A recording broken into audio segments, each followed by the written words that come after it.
നമസ്കാരം. മിക്ക PSC പരീക്ഷകളിലും questions ചോദിക്കുന്ന ഒരു ഭാഗമാണ് രസതന്ത്ര വിഭാഗത്തിലെ വാതക നിയമങ്ങൾ എന്ന ടോപ്പിക്ക്. ഇന്ന് നമ്മൾ വാതക നിയമങ്ങളുമായി ബന്ധപ്പെട്ട കാര്യങ്ങളാണ് പഠിക്കുന്നത്. ഞാൻ പ്രദീപ്. ഏവർക്കും പ്രദീപ്സ് അക്കാദമിയുടെ യൂട്യൂബ് ചാനലിലേക്ക് സ്വാഗതം.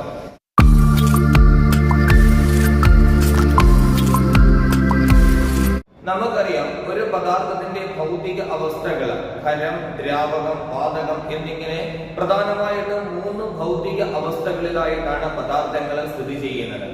അതില് ഖരാവസ്ഥയിൽ സ്ഥിതി ചെയ്യുന്ന പദാർത്ഥങ്ങൾ, സോളിഡ് ഖരാവസ്ഥയിൽ സ്ഥിതി ചെയ്യുന്ന പദാർത്ഥങ്ങളാണ് എങ്കിൽ ഖരാവസ്ഥയിലുള്ള പദാർത്ഥങ്ങൾക്ക് നിശ്ചിത ആകൃതി ഉണ്ടായിരിക്കും. അതുപോലെ തന്നെ അവർക്ക് മാസ് ഉണ്ടായിരിക്കും, അതുപോലെ അവർക്ക് വ്യാപ്തവും ഉണ്ടായിരിക്കും. അപ്പൊ ഖരപദാർത്ഥങ്ങൾ നിശ്ചിത ആകൃതിയും മാസും വ്യാപ്തവും ഉള്ളവരായിരിക്കും. എന്നാൽ ദ്രാവകങ്ങളാണെങ്കിൽ അവർക്ക് നിശ്ചിത ആകൃതി ഉണ്ടായിരിക്കുകയില്ല. അവര് ഏത് പാത്രത്തിലാണോ സ്ഥിതി ചെയ്യുന്നത്, അവര് ഏത് കണ്ടെയ്നറിലാണോ സ്ഥിതി ചെയ്യുന്നത്, ആ കണ്ടെയ്നറിന്റെ ആ പാത്രത്തിന്റെ ഷേപ്പ്, അതിന്റെ ആകൃതിയായിരിക്കും ദ്രാവകങ്ങൾ കാണിക്കുന്നത്. എന്നാൽ അവർക്ക് നിശ്ചിത മാസും വ്യാപ്തവും ഉണ്ടായിരിക്കും. വാതകങ്ങളുടെ കാര്യമാണെങ്കിൽ വാതകങ്ങൾക്ക് നിശ്ചിത ആകൃതിയോ വ്യാപ്തമോ ഉണ്ടായിരിക്കുകയില്ല. ഒരു വാതകം ഏത് പാത്രത്തില് അല്ലെങ്കിൽ ഏത് വെസലില് ഏത് കണ്ടെയ്നറിലാണോ സ്ഥിതി ചെയ്യുന്നത്, ആ കണ്ടെയ്നറിന്റെ വ്യാപ്തമായിരിക്കും വാതകങ്ങൾ കാണിക്കുന്നത്. ഒരു നിശ്ചിത വ്യാപ്തം വാതകങ്ങൾക്ക് ഉണ്ടായിരിക്കുകയില്ല. അതായത് വാതകങ്ങൾ എന്ന് പറഞ്ഞാൽ വാതകങ്ങളിൽ അതിസൂക്ഷ്മങ്ങളായ അനേകം തന്മാത്രകൾ ഉണ്ടായിരിക്കും. ഈ തന്മാത്രകൾ തമ്മിലുള്ള ആകർഷണ ബലം തീരെ കുറവാണ്. അതായത് വാതകങ്ങളിലെ തന്മാത്രകൾ തമ്മിൽ പരസ്പരം ആകർഷണ ബലം ഇല്ല എന്ന് തന്നെ നമുക്ക് പറയാം.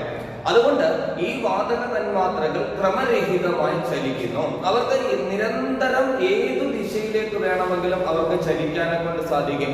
ഏതു ഡയറക്ഷനിലേക്ക് വേണമെങ്കിലും അവർക്ക് ചലിക്കാനെ കൊണ്ട് സാധിക്കും. അങ്ങനെ നിരന്തരം ചലിക്കുന്നതിന്റെ ഫലമായിട്ട്, അങ്ങനെ ക്രമരഹിതമായി ചലിക്കുന്നതിന്റെ ഫലമായിട്ട് വാതക തന്മാത്രകൾ തമ്മിൽ പരസ്പരം കൂട്ടിമുട്ടുന്നു.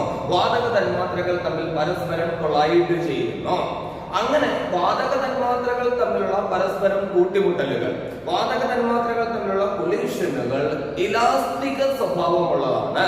എന്ന് പറഞ്ഞാൽ ഈ വാതക തന്മാത്രകൾ കൂട്ടിമുട്ടുന്നതിന് മുമ്പും കൂട്ടിമുട്ടിയതിനു ശേഷവും അവയുടെ ഊർജത്തിൽ വ്യത്യാസം ഉണ്ടായിരിക്കില്ല. കൂട്ടിമുട്ടുന്നതിന് മുമ്പും കൂട്ടിമുട്ടുന്നതിന് ശേഷവും അവയുടെ ഊർജത്തിൽ ഒരു വ്യത്യാസവും ഉണ്ടായിരിക്കില്ല. അതുകൊണ്ട് വാതക തന്മാത്രകൾ തമ്മിലുള്ള കൂട്ടിമുട്ടലുകൾ ഇലാസ്റ്റിക് സ്വഭാവം ആണ് എന്ന് പറയാം.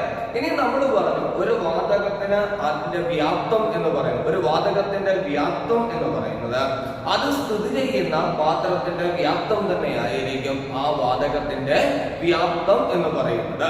ഒരു വാതകത്തിന്റെ അളക്കാൻ പറ്റുന്ന സവിശേഷതകൾ, മെഷറബിൾ പ്രോപ്പർട്ടീസ്, അളക്കാൻ പറ്റുന്ന സവിശേഷതകൾ, അതായത് ഈ പറഞ്ഞ മർദ്ദം, താപനില, വ്യാപ്തം തുടങ്ങിയ സവിശേഷതകൾ, ഒരു വാതകത്തിന്റെ മെഷറബിൾ പ്രോപ്പർട്ടീസ്, അളക്കാൻ പറ്റുന്ന സവിശേഷതകളായ വ്യാപ്തവും താപനിലയും മർദ്ദവും തമ്മിലുള്ള പരസ്പര ബന്ധത്തെ പറ്റി പറയുന്ന നിയമങ്ങളെയാണ് നമ്മൾ വാതക നിയമങ്ങൾ എന്ന് വിളിക്കുന്നത്. ഒരു വാതകത്തിന്റെ അളക്കാൻ പറ്റുന്ന സവിശേഷതകളായ വ്യാപ്തവും മർദ്ദവും താപനിലയും തമ്മിലുള്ള പരസ്പര ബന്ധത്തെ പറ്റി പറയുന്ന നിയമങ്ങളെയാണ് വാതക നിയമങ്ങൾ എന്ന് പറയുന്നത്. അങ്ങനെ ആദ്യം നമ്മൾ പഠിക്കുന്ന വാതക നിയമമാണ് ബോയിൽ നിയമം. ആവിഷ്കരിച്ചത് റോബർട്ട് ബോയിലാണ്. ബോയിൽ നിയമം പറയുന്നത് ഒരു വാതകത്തിന്റെ മർദ്ദവും വ്യാപ്തവും തമ്മിലുള്ള ബന്ധത്തെ പറ്റിയാണ് പറയുന്നത്. ബോയിൽ നിയമം പറയുന്നത് ഒരു വാതകത്തിന്റെ മർദ്ദവും വ്യാപ്തവും തമ്മിലുള്ള ബന്ധത്തെ പറ്റിയാണ് ബോയിൽ നിയമം പറയുന്നത്. അതായത് സ്ഥിര താപനിലയിൽ താപനില സ്ഥിരമായിരിക്കുമ്പോൾ ഒരു വാതകത്തിന്റെ വ്യാപ്തം മർദ്ദത്തിന് വിപരീത അനുപാതത്തിലായിരിക്കും. താപനില സ്ഥിരമായിരിക്കുമ്പോൾ ഒരു നിശ്ചിത മാസ് വാതകത്തിന്റെ വ്യാപ്തം മർദ്ദത്തിന് വിപരീത അനുപാതത്തിലായിരിക്കും എന്ന് പ്രസ്താവിക്കുന്ന നിയമമാണ് ബോയിൽ നിയമം. വ്യാപ്തം, വോളിയം, V അത് പ്രഷറിന് മർദ്ദത്തിന് വിപരീത അനുപാതത്തിലാണ്. Volume inversely proportional to pressure എന്ന് നമുക്ക് പറയാം. വോളിയം പ്രഷറിന് വിപരീത അനുപാതത്തിലാണ്, ഇൻവേഴ്സ്ലി പ്രൊപ്പോർഷണൽ ആണ് എന്ന് പറയാം. അങ്ങനെയാണെങ്കിൽ പ്രൊപ്പോർഷണാലിറ്റി സൈൻ മാറ്റി ഈക്വൽ സൈൻ ആക്കുന്നതിന് വേണ്ടി നമ്മൾ ഒരു കോൺസ്റ്റന്റ് കൊണ്ട്, ഒരു സ്ഥിരസംഖ്യ കൊണ്ട് മൾട്ടിപ്ലൈ ചെയ്യണം. അപ്പോൾ v is equal to ഒരു സ്ഥിരസംഖ്യ കോൺസ്റ്റന്റ് into 1/p എന്ന് കിട്ടും. v is equal to ഒരു സ്ഥിരസംഖ്യ into 1/p. ഈ p യുടെ അപ്പുറത്ത് ചെല്ലുമ്പോൾ നമ്മൾ അതിനെ റീഅറേഞ്ച് ചെയ്ത് എഴുതിയാൽ pv is equal to ഒരു സ്ഥിരസംഖ്യ, pv is equal to a constant എന്ന് കിട്ടും. അങ്ങനെയാണെങ്കിൽ p1 v1 is equal to p2 v2 എന്ന് പറയാം. ബോയിൽ നിയമത്തെ സൂചിപ്പിക്കുന്ന സമവാക്യമാണ് p1 v1 is equal to p2 v2 എന്ന് പറയുന്നത്. അപ്പോൾ താഴെ തന്നിരിക്കുന്നവയിൽ ബോയിൽ നിയമത്തിനെ സൂചിപ്പിക്കുന്നത് ഏത് എന്ന് ചോദിച്ചാൽ ഈ തന്നിരിക്കുന്നതൊക്കെയും ബോയിൽ നിയമത്തിനെ സൂചിപ്പിക്കുന്നതാണ്. ഇനിയും അതുപോലെ ബോയിൽ നിയമത്തിനെ സൂചിപ്പിക്കുന്ന ഗ്രാഫ് താഴെ തന്നിരിക്കുന്നവയിൽ ബോയിൽ നിയമത്തിനെ സൂചിപ്പിക്കുന്നത് ഏത് എന്ന് പറഞ്ഞാൽ ഇതേപോലെ ഗ്രാഫ് തന്ന് വേണമെങ്കിൽ പരീക്ഷയ്ക്ക് ചോദിക്കാം. അപ്പോൾ ബോയിൽ നിയമം പറയുന്നത് വ്യാപ്തവും മർദ്ദവും തമ്മിലുള്ള ബന്ധത്തെ പറ്റിയാണ്. ഒരു വാതകത്തിന്റെ വ്യാപ്തം മർദ്ദത്തിന് വിപരീത അനുപാതത്തിലാണ് എന്നാണ് ബോയിൽ നിയമം പറയുന്നത്. ഈ ഗ്രാഫ് വ്യാപ്തവും മർദ്ദവും തമ്മിലുള്ള ബന്ധത്തെ പറ്റിയാണ് പറയുന്നത്. വ്യാപ്തവും മർദ്ദവും തമ്മിലുള്ള ബന്ധത്തെ പറ്റിയാണ് ഈ ഗ്രാഫ് പറയുന്നത്. വ്യാപ്തം കൂടുന്നതിനനുസരിച്ച് മർദ്ദം കുറയുന്നു, വ്യാപ്തം കൂടുമ്പോൾ മർദ്ദം കുറയുന്നു. അതായത് ഈ ഗ്രാഫ് അനുസരിച്ച് വ്യാപ്തവും മർദ്ദവും വിപരീത അനുപാതത്തിലാണ്. അപ്പോൾ ഇത് ബോയിൽ നിയമത്തെ സൂചിപ്പിക്കുന്ന ഗ്രാഫാണ്. ഇനി അടുത്തത് പ്രഷറും പിവിയും എടുത്തുകൊണ്ട് ഒരു ഗ്രാഫ് വരച്ചിരിക്കുന്നു. അതായത് നമ്മൾ പഠിച്ച ബോയിൽ നിയമം അനുസരിച്ച് പി വി എന്ന് പറയുന്ന ഒരു സ്ഥിരസംഖ്യയാണ്. മർദ്ദത്തിന് എത്രയൊക്കെ വ്യത്യാസം ഉണ്ടായാലും പി വി എന്ന് പറയുന്ന ഒരു സ്ഥിരസംഖ്യയാണ്. അപ്പൊ ഇതും എന്തിനെ സൂചിപ്പിക്കുന്ന ഗ്രാഫാണ്? ബോയിൽ നിയമത്തിനെ സൂചിപ്പിക്കുന്ന ഗ്രാഫാണ്. അടുത്തത് വിയും 1/pയും എടുത്തുകൊണ്ട് ഒരു ഗ്രാഫ് വരച്ചാല് വ്യാപ്തം കൂടുന്നതിനനുസരിച്ച് 1/p കൂടുകയാണ് ചെയ്യുന്നത്. വ്യാപ്തം കൂടുമ്പോൾ v കൂടുമ്പോൾ വോളിയം കൂടുമ്പോൾ 1/p കൂടുകയാണ്. നമ്മൾ പഠിച്ചത് വോളിയവും പ്രഷറും ഇൻവേഴ്സ്ലി പ്രൊപ്പോർഷണൽ ആണ്. ഒന്ന് കൂടുമ്പോൾ മറ്റേത് കുറയുന്നു. വ്യാപ്തം കൂടിയാൽ മർദ്ദം കുറയും, മർദ്ദം കൂടിയാൽ വ്യാപ്തം കുറയും. രണ്ടും വിപരീത അനുപാതത്തിലാണ്. ഇവിടെ നമ്മൾ പറയുന്നത് വിയും 1/pയുമാണ് പറയുന്നത്. വ്യാപ്തം കൂടിയാൽ 1/pയും കൂടും. രണ്ടും ഡയറക്ട്ലി പ്രൊപ്പോർഷണൽ ആണ്. അതും ബോയിൽ നിയമത്തിനെ സൂചിപ്പിക്കുന്ന ഗ്രാഫാണ്. അപ്പൊ ഈ മൂന്ന് ഗ്രാഫുകളും ബോയിൽ നിയമത്തിനെ സൂചിപ്പിക്കുന്നതാണ്. അത് ആദ്യത്തെ ഗ്രാഫ് നമ്മൾ വരച്ചത് പിയും വിയും തമ്മിലാണ് വരച്ചത്. രണ്ടാമത്തെ ഗ്രാഫ് പിയും പിവിയും തമ്മിലാണ് വരച്ചിരിക്കുന്നത്. മൂന്നാമത്തെ ഗ്രാഫ് 1/pയും വിയുമാണ് വരച്ചിരിക്കുന്നത്. ഈ മൂന്ന് ഗ്രാഫുകളും ബോയിൽ നിയമത്തിനെ സൂചിപ്പിക്കുന്ന ഗ്രാഫാണ്. ഒരു അക്വേറിയത്തിന്റെ അടിത്തട്ടിൽ നിന്ന് മുകളിലേക്ക് വരുന്ന വായു കുമിളകൾ ഒരു അക്വേറിയത്തിന്റെ അടിത്തട്ടിൽ നിന്നോ ഒരു ജലാശയത്തിന്റെ അടിത്തട്ടിൽ നിന്നോ ഒക്കെ മുകളിലേക്ക് വരുന്ന വായു കുമിളകൾ വലിപ്പം വയ്ക്കുന്നു. ഇത് ബോയിൽ നിയമവുമായി ബന്ധപ്പെട്ടതാണ്. അതായത് ജലാശയത്തിന്റെ ആയാലും അക്വേറിയത്തിന്റെ ഒക്കെ ആയാലും അടിത്തട്ടിൽ നിന്ന് മുകളിലോട്ട് വരുന്തോറും മർദ്ദം കുറയുകയാണ്. മുകളിലേക്ക് വരുന്തോറും മർദ്ദം കുറയും. മർദ്ദം കുറയുമ്പോൾ വ്യാപ്തം കൂട്ടുന്നു. അതായത് വായു കുമിളകൾ വലിപ്പം വയ്ക്കുന്നു. അപ്പൊ അത് ഏത് വാതക നിയമവുമായി ബന്ധപ്പെട്ടതാണ് എന്ന് ചോദിച്ചാൽ ബോയിൽ നിയമവുമായിട്ട് ബന്ധപ്പെട്ടതാണ്. അതുപോലെ തന്നെ വായു നിറച്ച ഒരു ബലൂൺ അമർത്തി പൊട്ടിക്കുന്നത് ഏത് വാതക നിയമവുമായി ബന്ധപ്പെട്ടതാണ്? വായു നിറച്ച ഒരു ബലൂണ് അമർത്തി പൊട്ടിക്കുന്നത് അത് ബോയിൽ നിയമവുമായി ബന്ധപ്പെട്ടതാണ്. ആ ബലൂണിനെ നമ്മൾ അമർത്തുമ്പോൾ നമ്മൾ അവിടെ മർദ്ദം പ്രയോഗിക്കുകയാണ്, മർദ്ദം വർദ്ധിപ്പിക്കുകയാണ്. മർദ്ദം വർദ്ധിപ്പിക്കുമ്പോൾ എന്ത് കുറയും? വ്യാപ്തം കുറയും. അത് ബോയിൽ നിയമവുമായി ബന്ധപ്പെട്ടതാണ്. സിറിഞ്ചിന്റെ പ്രവർത്തനം ബോയിൽ നിയമവുമായി ബന്ധപ്പെട്ടതാണ്. സോഡാ കുപ്പി പൊട്ടിക്കുന്നത് അത് ബോയിൽ നിയമവുമായി ബന്ധപ്പെട്ടതാണ്. അപ്പോൾ ഒരു അക്വേറിയത്തിന്റെ അടിത്തട്ടിൽ നിന്ന് മുകളിലേക്ക് വരുന്ന വായു കുമിളകൾ വലിപ്പം വയ്ക്കുന്നത്, അതുപോലെ വായു നിറച്ച ബലൂൺ അമർത്തി പൊട്ടിക്കുന്നത്, സിറിഞ്ചിന്റെ പ്രവർത്തനം, അതുപോലെ സോഡാ കോപ്പി പൊട്ടിക്കുന്നത്, ഇതൊക്കെ ബോയിൽ നിയമവുമായി ബന്ധപ്പെട്ട കാര്യങ്ങളാണ്. ഇനി അടുത്ത രണ്ടാമത്തെ വാതക നിയമമാണ് ചാൾസ് നിയമം. ചാൾസ് നിയമം ആവിഷ്കരിച്ചത് ജാക്വസ് ചാൾസ് ആണ്. ചാൾസ് നിയമം ആവിഷ്കരിച്ചത് ജാക്വസ് ചാൾസ്. അതായത് ചാൾസ് നിയമം പറയുന്നത് ഒരു വാതകത്തിന്റെ വ്യാപ്തവും താപനിലയും തമ്മിലുള്ള ബന്ധത്തെ പറ്റിയാണ് പറയുന്നത്. ഒരു വാതകത്തിന്റെ വ്യാപ്തവും താപനിലയും തമ്മിലുള്ള പരസ്പര ബന്ധത്തെ പറ്റി പറയുന്ന നിയമമാണ് ചാൾസ് നിയമം. ചാൾസ് നിയമം പറയുന്നത് സ്ഥിരമർദ്ദത്തിൽ, അതായത് മർദ്ദം സ്ഥിരമായിരിക്കുമ്പോൾ ഒരു വാതകത്തിന്റെ വ്യാപ്തം കെൽവിൻ സ്കെയിലിലെ താപനിലയ്ക്ക് നേർ അനുപാതത്തിലായിരിക്കും. സ്ഥിരമർദ്ദത്തിൽ ഒരു നിശ്ചിത മാസ് വാതകത്തിന്റെ വ്യാപ്തം കെൽവിൻ സ്കെയിലിലെ താപനിലയ്ക്ക് നേർ അനുപാതത്തിലായിരിക്കും എന്ന് പ്രസ്താവിക്കുന്ന നിയമമാണ് ചാൾസ് നിയമം. വ്യാപ്തവും താപനിലയും ഡയറക്ട്ലി പ്രൊപ്പോർഷണൽ ആയിരിക്കും, നേർ അനുപാതത്തിലായിരിക്കും എന്ന് പ്രസ്താവിക്കുന്ന നിയമമാണ് ചാൾസ് നിയമം. അതായത് വ്യാപ്തം താപനിലയ്ക്ക് നേർ അനുപാതത്തിലാണ്. അപ്പോൾ നമ്മൾ പ്രൊപ്പോർഷണാലിറ്റി സൈൻ മാറ്റി ഈക്വൽ സൈൻ ആക്കുന്നതിന് വേണ്ടി ഒരു സ്ഥിരസംഖ്യ കൊണ്ട്, ഒരു കോൺസ്റ്റന്റ് കൊണ്ട് മൾട്ടിപ്ലൈ ചെയ്യുന്നു. അതിനുശേഷം ഒന്നും കൂടി ഒന്ന് റീഅറേഞ്ച് ചെയ്താൽ v/t ഈസ് ഈക്വൽ ടു ഒരു സ്ഥിരസംഖ്യ എന്ന് കിട്ടും. ഈ t യെ കൂടി ഇപ്പുറത്ത് കൊണ്ടുവന്നാൽ v/t ഈസ് ഈക്വൽ ടു ഒരു സ്ഥിരസംഖ്യ എന്ന് കിട്ടും. v/t ഒരു സ്ഥിരസംഖ്യയാണ് എങ്കിൽ നമുക്ക് പറയാം v1/t1 is equal to v2/t2 എന്ന് പറയാം. ചാൾസ് നിയമത്തിനെ സൂചിപ്പിക്കുന്ന സമവാക്യം ഏത് എന്ന് ചോദിച്ചാൽ v1/t1 is equal to v2/t2 എന്നതാണ് ചാൾസ് നിയമത്തിനെ സൂചിപ്പിക്കുന്ന സമവാക്യം.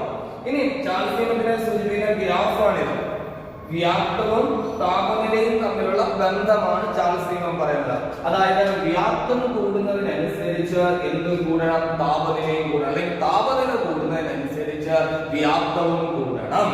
രണ്ടും ഡയറക്ട്ലി പ്രൊപ്പോർഷണൽ ആയിരിക്കണം, രണ്ടും നേർ അനുപാതത്തിലായിരിക്കണം. അങ്ങനെയാണെങ്കിൽ ഈ കാണിച്ചതുപോലെയാണ് വാതകം, അതായത് ഈ കാണിച്ചതുപോലെ ആയിരിക്കണം ചാൾസ് നിയമത്തിന്റെ ഗ്രാഫ് വരുന്നത്. വായു നിറച്ച ഒരു ബലൂണ് വെയിലത്തിട്ടാൽ അത് പൊട്ടിപ്പോകുന്നു. ഇത് ഏത് വാതക നിയമവുമായി ബന്ധപ്പെട്ടതാണ്? പരീക്ഷയ്ക്ക് ചോദിച്ചിട്ടുണ്ട്. വായു നിറച്ച ഒരു ബലൂണ് വെയിലത്തിട്ടാൽ അത് പൊട്ടിപ്പോകുന്നു. ഇത് ഏത് വാതക നിയമവുമായി ബന്ധപ്പെട്ടതാണ്? അത് ചാൾസ് നിയമവുമായി ബന്ധപ്പെട്ടതാണ്. വായു നിറച്ച ബലൂണ് വെയിലത്തിട്ട് കഴിയുമ്പോൾ അവിടുത്തെ താപനില കൂടുന്നു. താപനില കൂടുമ്പോൾ വ്യാപ്തവും കൂടണം. അങ്ങനെ ബലൂണ് പൊട്ടിപ്പോകുന്നു. അത് ചാൾസ് നിയമവുമായി ബന്ധപ്പെട്ടതാണ്. ബോയിൽ നിയമം പറയുന്നത് ഒരു വാതകത്തിന്റെ വ്യാപ്തവും മർദ്ദവും തമ്മിലുള്ള ബന്ധം. ചാൾസ് നിയമം പറയുന്നത് ഒരു വാതകത്തിന്റെ വ്യാപ്തവും താപനിലയും തമ്മിലുള്ള ബന്ധത്തെ പറ്റിയാണ് പറയുന്നത്. ഈ രണ്ട് നിയമങ്ങളെ കൂടെ നമ്മൾ കമ്പൈൻ ചെയ്യിപ്പിക്കുന്നു. ഈ രണ്ട് നിയമങ്ങളെ കൂടെ നമ്മൾ സംയോജിപ്പിക്കുന്നു. അതാണ് സംയോജിത വാതക സമവാക്യം എന്ന് പറയുന്നത്. സംയോജിത വാതക സമവാക്യം ബോയിൽ നിയമവും ചാൾസ് നിയമവും കൂടി സംയോജിപ്പിക്കുന്നതാണ് സംയോജിത വാതക സമവാക്യം. അതായത് വ്യാപ്തം മർദ്ദത്തിന് വിപരീത അനുപാതത്തിലാണ്, താപനിലയ്ക്ക് നേർ അനുപാതത്തിലാണ്. നമ്മൾ നേരത്തെ പറഞ്ഞതുപോലെ പ്രൊപ്പോർഷണാലിറ്റി സൈൻ മാറ്റി ഈക്വൽ സൈൻ ആക്കണമെങ്കിൽ ഒരു കോൺസ്റ്റന്റ് കൊണ്ട് മൾട്ടിപ്ലൈ ചെയ്യുന്നു. എന്നിട്ട് ഇപ്പുറത്തുള്ള PA TA ഇപ്പുറത്ത് കൊണ്ടുവരുമ്പോൾ PV/T ഈസ് ഈക്വൽ ടു ഒരു സ്ഥിരസംഖ്യ. PV/T ഈസ് ഈക്വൽ ടു ഒരു സ്ഥിരസംഖ്യ. അങ്ങനെയാണെങ്കിൽ നമുക്ക് പറയാം P1V1/T1 is equal to P2V2/T2 എന്ന് പറയാം. അപ്പോൾ സംയോജിത വാതക സമവാക്യം താഴെ തന്നിരിക്കുന്നവയിൽ സംയോജിത വാതക സമവാക്യത്തിനെ സൂചിപ്പിക്കുന്നത് ഏത് എന്ന് ചോദിച്ചാൽ അത് P1V1/T1 is equal to P2V2/T2 എന്നതാണ് ഒരു സംയോജിത വാതക സമവാക്യത്തിനെ സൂചിപ്പിക്കുന്നത്. അടുത്ത മൂന്നാമത്തെ വാതക നിയമമാണ് അവഗാഡ്രോ നിയമം.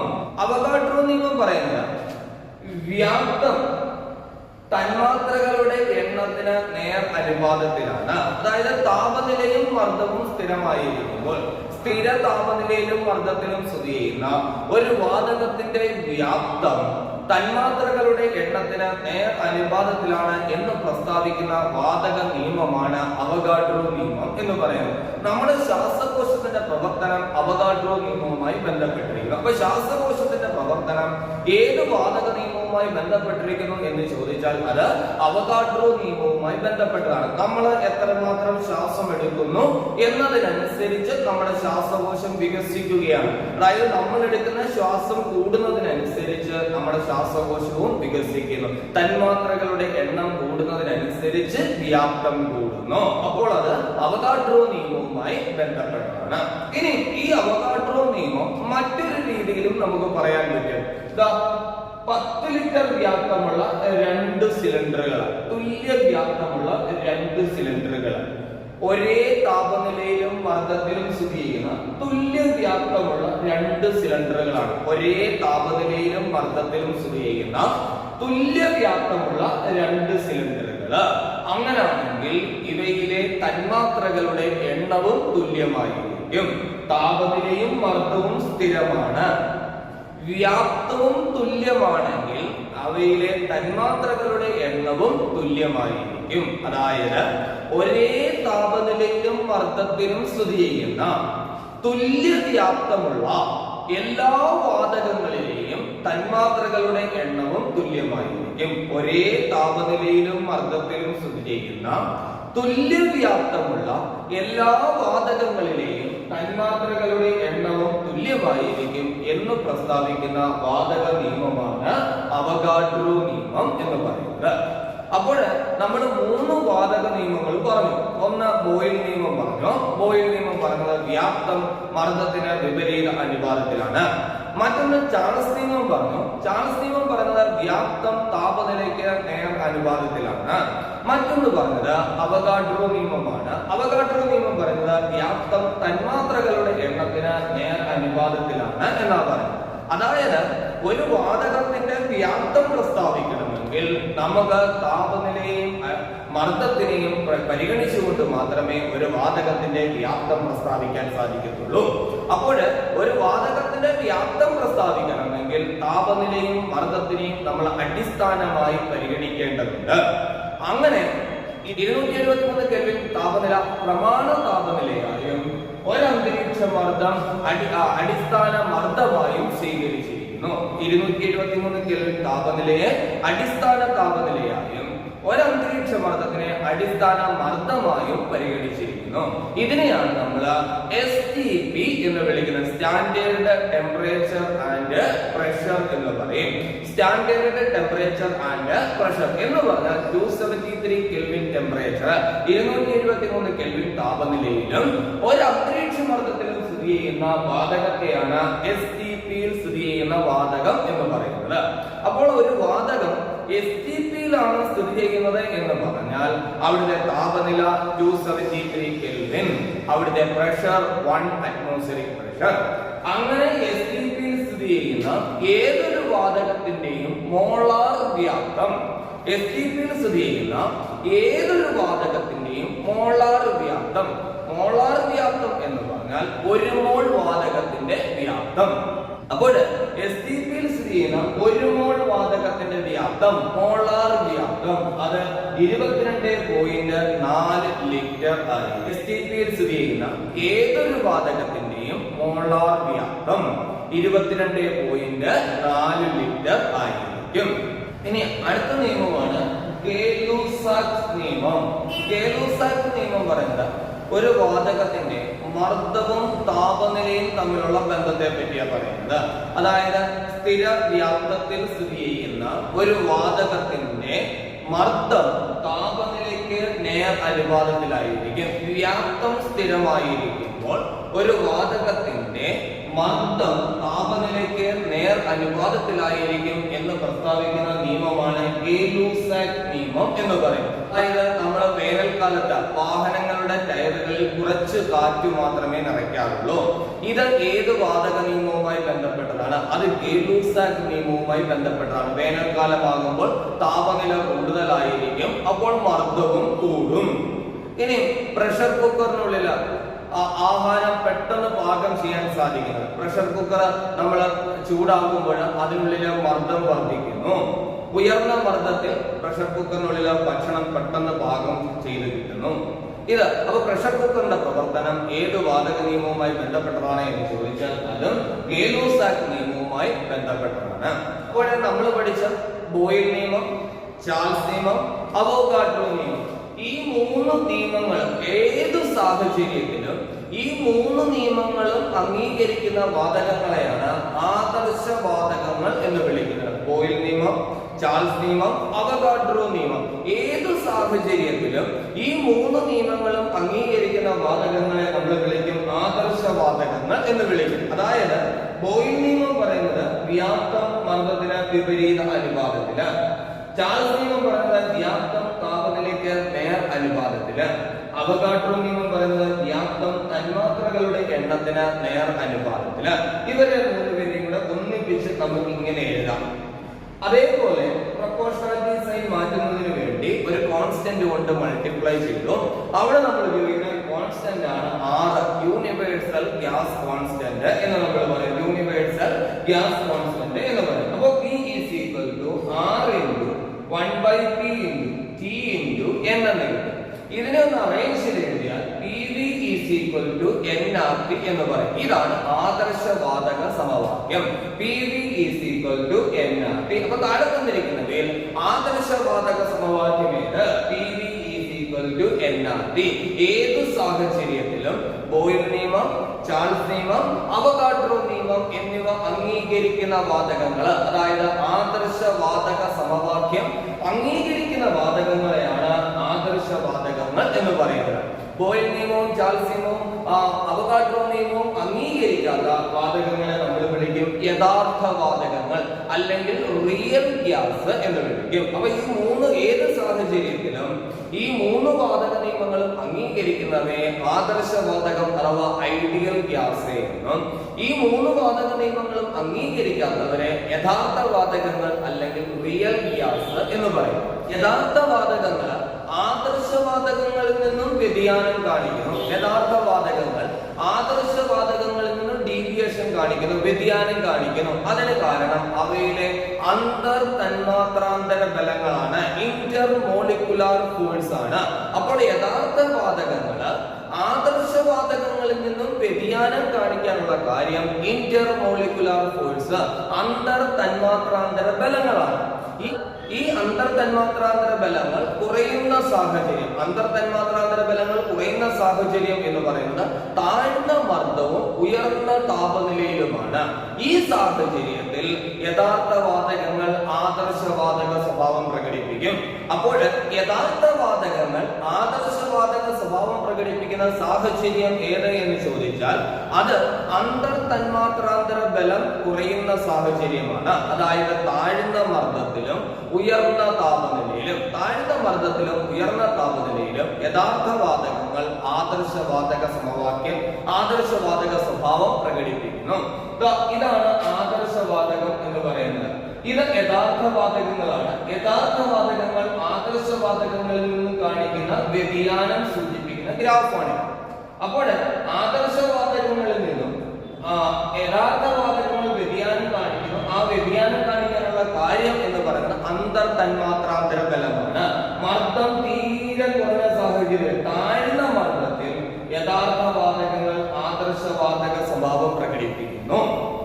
ഈ യഥാർത്ഥ വാതകങ്ങൾക്ക് ആദർശ വാതകങ്ങളിൽ നിന്നുള്ള വ്യതിയാനം, ആ വ്യതിയാനത്തെ സൂചിപ്പിക്കാൻ ഉപയോഗിക്കുന്ന ഘടകമാണ് സമ്മർദ്ദക്ഷമത ഘടകം, കംപ്രസിബിലിറ്റി ഫാക്ടർ എന്ന് പറയും. യഥാർത്ഥ വാതകങ്ങൾക്ക് ആദർശ വാതകങ്ങളിൽ നിന്നുണ്ടാകുന്ന വ്യതിയാനത്തെ സൂചിപ്പിക്കാൻ ഉപയോഗിക്കുന്ന ഘടകമാണ് കംപ്രസിബിലിറ്റി ഫാക്ടർ, സമ്മർദ്ദക്ഷമത ഘടകം, Z എന്ന് പറയും.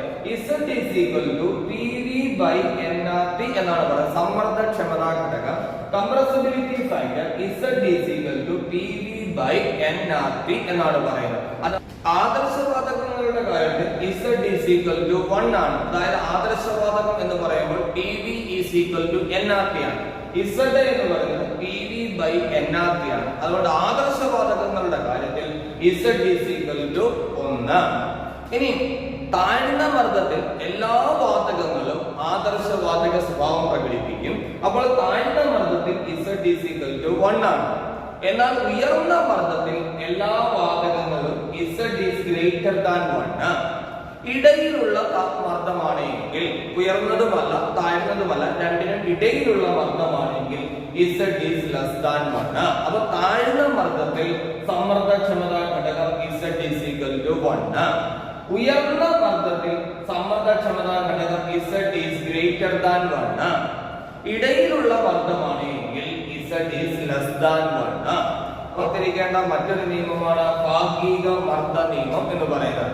ഈ ഭാഗിക മർദ്ദ നിയമം ആവിഷ്കരിച്ചത് അത് ജോൺ ഡാൾട്ടൺ ആണ്. ഭാഗിക മർദ്ദ നിയമം പറയുന്നത് പരസ്പരം രാസപ്രവർത്തനത്തിൽ ഏർപ്പെടാത്ത രണ്ടോ അതിലധികമോ വാതകങ്ങൾ ചേർന്നുണ്ടാകുന്ന ഒരു വാതക മിശ്രിതത്തിന്റെ ആകെ മർദ്ദം എന്ന് പറയുന്നത് ആ മിശ്രിതത്തിലെ ഘടകവാതകങ്ങളുടെ ഭാഗിക മർദ്ദത്തിന്റെ തുകയായിരിക്കും. ഭാഗിക മർദ്ദം എന്ന് പറഞ്ഞാൽ ആ മിശ്രിതത്തിലെ ഓരോ വാതകവും പ്രയോഗിക്കുന്ന മർദ്ദത്തെയാണ് ഭാഗിക മർദ്ദം എന്ന് പറയുന്നത്. അപ്പോൾ അവിടുത്തെ ആകെ മർദ്ദം, അവിടുത്തെ ടോട്ടൽ പ്രഷർ എന്ന് പറയുന്നത് ആ ഓരോ ഗ്യാസിന്റെയും പാർഷ്യൽ പ്രഷറിന്റെ ഭാഗിക മർദ്ദത്തിന്റെ തുകയായിരിക്കും എന്ന് നമുക്ക് പറയാം. വാതക നിയമങ്ങളുമായി ബന്ധപ്പെട്ട കാര്യങ്ങളാണ് നമ്മൾ പഠിച്ചത്. രസതന്ത്ര വിഭാഗത്തിലാണ് വാതക നിയമം എന്ന് പറയുന്നത് വളരെ പ്രധാനപ്പെട്ട ഒരു ടോപ്പിക്കാണ്. മറ്റൊരു ടോപ്പിക്കുമായിട്ട് നമുക്ക് വീണ്ടും കാണാം. നന്ദി, നമസ്കാരം.